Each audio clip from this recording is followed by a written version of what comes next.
मैं इनवाइट करता हूँ।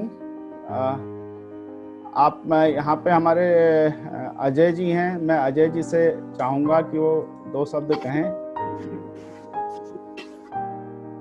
अजय जी,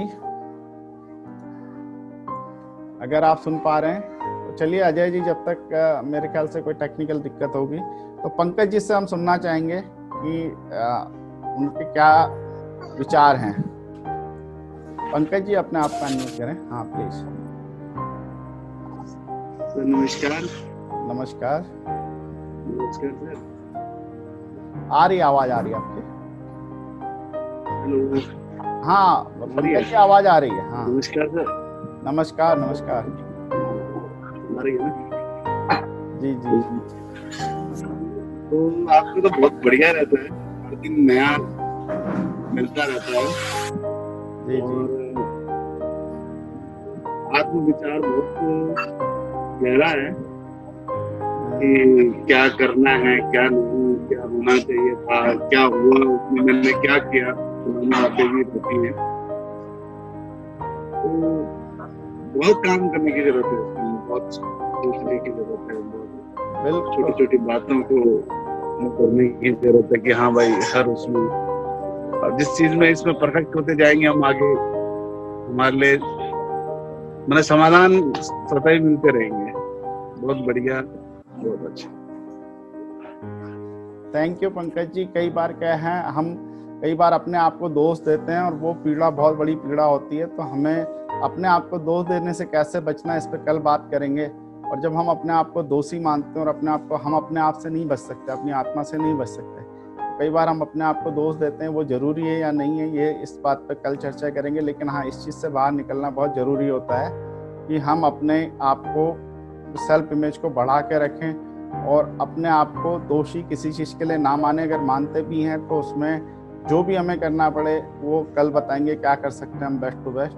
तो हमें अपने आप को दोषी मानते हैं अगर हम, तो वो सबसे बड़ा दुख का हमारा एक बहुत बड़ा रीजन होता है। दरवेश जी प्लीज, आप लोग आप अनम्यूट करें अपने आप को।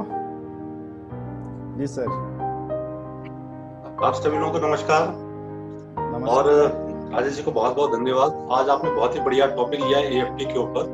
ये इमोशनल जो टेक्निक है फ्रीडम लेने की, ये बहुत ही बढ़िया है। और ये वाकई में होता क्या है कि अभी आप बहुत दिनों से आप डिस्कशन कर रहे थे, धारणाओं के ऊपर कर रहे थे, और मैक्सिमम लोगों की जो लाइफ बनती है वो बचपन में बच जाती है। उनकी डेस्टिनी जो फिक्स हो जाती है ना, वही 12, 15, 18, 20 साल तक हो जाती है। और सबकी लाइफ में कुछ ना कुछ रिग्रेट जरूर होता है। कभी उनके परिवार की वजह से हो, कभी उनके फ्रेंड्स की वजह से हो सकता है, कुछ उनके पर्सनली भी बहुत सारे, क्योंकि वो ऐसा टाइम होता है कि बच्चों को जब पता नहीं होता है कि हमें लाइफ में करना क्या है। तो ये अगर दोस्ती अच्छी होती है लाइफ संवर जाती है, दोस्ती खराब होगी तो लाइफ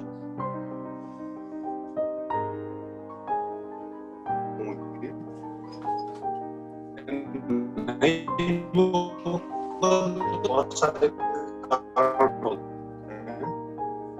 ये बहुत ही बढ़िया टॉपिक आपने लिया है और मैं चाहूंगा EFT के ऊपर ये आप इसको कंटिन्यू कीजिए। मैं अभी डॉक्टर आशुतोष रस्तोगी को सुन रहा था अभी कुछ दिन पहले। देखते हैं तो जो हम देखते क्या है कि हमारा शरीर है, हम लोग क्या ये स्थिर है, मतलब हमारा हाथ है ये फिक्स है, तो एक सॉलिड चीज है, फिक्स तो नहीं कहेंगे, सॉलिड चीज है। लेकिन अगर हम इसको माइक्रो से देखें और बहुत बड़ी, मतलब आजकल जो जैसे लोग ब्लड टेस्ट वगैरह होते हैं, अगर उस लेवल तक जाएं अगर, तो हमें पता चलेगा ये पूरा क्या वाइब्रेशन है। मतलब हमारा पूरा बॉडी हमारी वाइब्रेट कर रही है, जितने भी परमाणु है, एटम्स हैं, ये सब इस चीज का बना होता है। और जितने भी थॉट्स होती हैं ये सब साथ में क्या होती है, चल रही होती है। तो बेसिकली पूरा ये, अगर किसी के बचपन से इस टाइप की कोई अगर धारणाएं चल रही हो, तो इसका मतलब वो वाइब्रेशन उसके चारों में रहती है। सबकॉन्शियस माइंड में तो रहेंगी, लेकिन उसके साथ भी रहती है। और ये EFT टेक्नोलॉजी बहुत बढ़िया टेक्नोलॉजी, जब मैं इसके बारे में सुना था तो ये बहुत ही बढ़िया था। इसमें मैं ज्यादा काम मैं खुद नहीं कर पाया इसके बाद, लेकिन ये वाकई में जितना मैंने सुना इसके बारे में, और जो अभी राजेश जी कह रहे थे, ये बहुत ही बढ़िया रहती है। ये इमोशनल को कंट्रोल करने का और उनको खत्म करने का बहुत ही अच्छा साधन है। और बहुत सारे लोग इसके ऊपर काम करें एज ए कैरियर। बहुत सारे जो जैसे कोई आतंकवादी होते हैं, विदेश में तो बहुत ज्यादा चलता है, जो जेलों में अपराधी होते हैं, उनको इस टेक्निक से उनको सही किया जाता है, सुधारा जाता है, क्योंकि वो बचपन के संस्कार होते हैं वो उसी के बेस पर काम कर रहे होते हैं। उनको लगता है कि नहीं, जैसे कोई किसी को आपने कई बार सुना होगा कि किसी ने एक खून कर दिया, तो फिर ये डायलॉग फिल्मों में आता है कि एक खून की सजा भी फांसी है, 100 खून की फांसी है।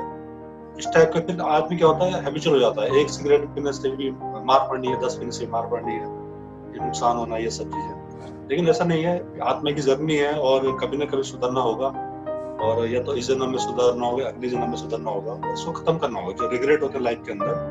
क्योंकि भगवान ने सब कुछ परफेक्ट बना के भेजा है, परफेक्ट बना के हमको वापस बुलाता है।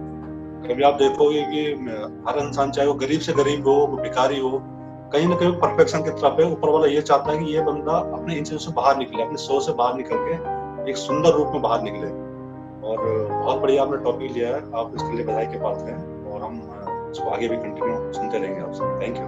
बिल्कुल दरवेश जी, थैंक यू हाँ आप लोगों के विचार देने के लिए। लेकिन मेरे को पता नहीं क्यों कल अचानक मैं कहना तो पहले भी मैं ये टॉपिक छेड़ना चाहता था, आत्मग्लानि के बारे में कोई भी बात नहीं करना चाहता, क्योंकि आत्मग्लानि एक ऐसी चीज़ है जिससे आदमी बाहर अपने इमोशनल से जकड़ा हुआ है, उसे पता ही नहीं है। मजे की बात ये उसे और पता भी है तो उसके पास, क्योंकि कोई चर्चा ही नहीं करना चाहता, इसलिए आदमी जिंदगी भर अपने आप को दोषी मानता है, और जब दोषी मानता है उसे आत्म पीड़ा होती है, अपने उससे बाहर नहीं निकलता, और वो और गलत काम कई बार कर जाता है इसी भावना के तहत।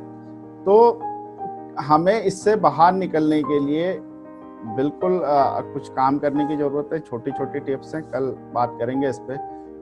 तो आत्मग्लानि से बाहर निकलना इतना आवश्यक है कि जो मैं फील करता हूँ कि अगर आदमी आगे कई बार नहीं बढ़ पाता, वो उसका काम बिल्कुल अच्छे से वो चल रहा होता है, लेकिन वो जाके सो जाता है। मतलब बहुत सारे ऐसे उदाहरण हैं कि जिससे आदमी अपने आप के पाँव पे कुल्हाड़ी मारता है, या कुल्हाड़ी पे पाँव मारता है बार बार जाके। तो इस आत्मग्लानि, आत्म चीज़ों से बाहर निकलना, और हम अपने आप को दोषी मानते हैं कई बार कि यार मैंने ड्रिंक कर ली, इतने पैसे में तो मेरे बच्चों का कुछ आ जाता, फिर अगले दिन फिर आदमी दारू पीने पहुंच जाता है। तो ये सब आत्मग्लानियाँ हैं जिनसे बाहर निकलना बहुत ज़रूरी होता है। और मैं ये मानता हूँ कि हमें ये सीखना चाहिए कि हम कैसे इन आत्मग्लानि से बाहर निकले। हालांकि ये टॉपिक EFT के रूप में भी लोग इसको इमोशनल जो अपने चैलेंजेज होते हैं उनको बाहर बिल्कुल करते हैं, और ये टेक्निक बहुत कामयाब हो रही है वर्ल्ड में। अभी बहुत शुरुआती दौर में लोग इससे जुड़े हैं, लेकिन आने वाले टाइम पे ये दौर बहुत बड़ा दौर होगा, और अपने हम भावनाओं के जो मकड़ जाल है उससे बाहर निकलेंगे। तो बाकी आशीष जी जुड़े हैं, अगर वो अपने विचार कुछ देना चाहें तो दे सकते हैं। आशीष जी अगर सुन पा रहे हैं, कुछ कहना चाहें तो आपका वेलकम है।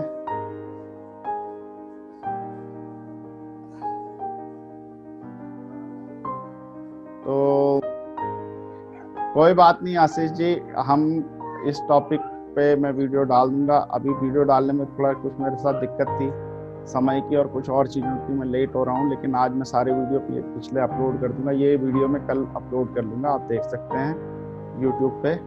और इस टॉपिक पे हम बिल्कुल लोगों को जागरूक करें, खुद भी जागरूक हों, और अपनी ज़िंदगी में बहुत तरक्की करें। इसी भावना के साथ में आज विदा लेते हैं। कल मिलने के लिए आप सभी लोगों का जुड़ने के लिए बहुत बहुत धन्यवाद। कल मिलते हैं इसी टॉपिक को आगे बढ़ाते हुए। Thank you sir.